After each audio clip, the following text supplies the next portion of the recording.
obviously everyone has their kind of run-ins, and I just try and treat those guys like I would any other driver, and try not to put them in really bad situations to where you're going to take them out over a spot, right? I think understanding what those guys are racing for is important, but also you have a responsibility to your race team to go and compete. You don't see a lot of guys just pointing by all the playoff drivers. There's a lot of racing going on still, and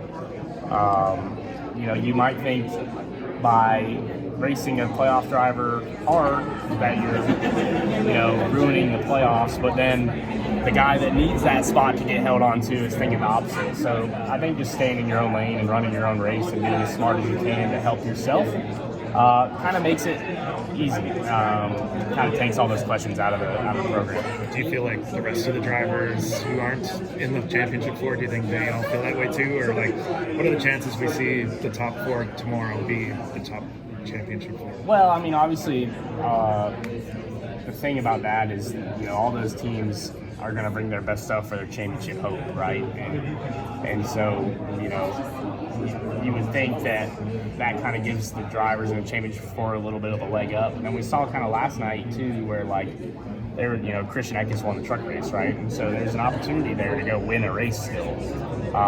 So you go tell all the crew chiefs that are working on cars, hey, just go let the playoff guys run 1 through 4 and see how that goes. It's people's livelihoods at stake, even if you're not racing for a championship at this point. So, at the end of the day, we also have a job to do, and trying not to ruin the championship race is definitely a thought. But I think all of the drivers here are capable of, racing hard but smart at the same time. You kind of talked about your season, the second best roller coaster season. Yeah.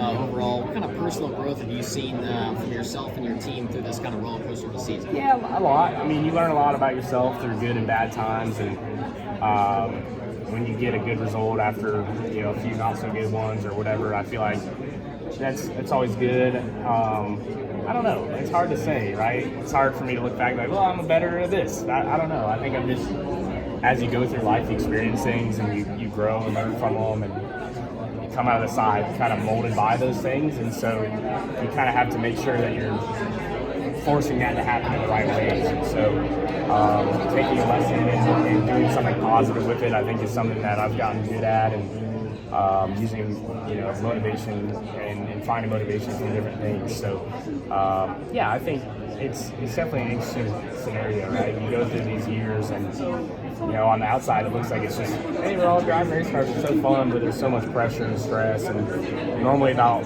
4 weeks into off season, you're like, what just happened? So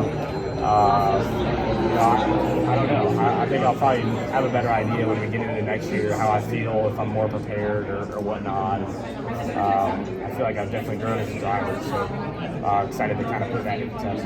What are some moments or personal milestones to look back on from this season?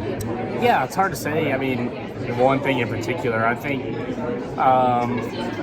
for me, running well at Darlington was really neat. My dad's throwback car, having an actual legit chance to win that race was cool.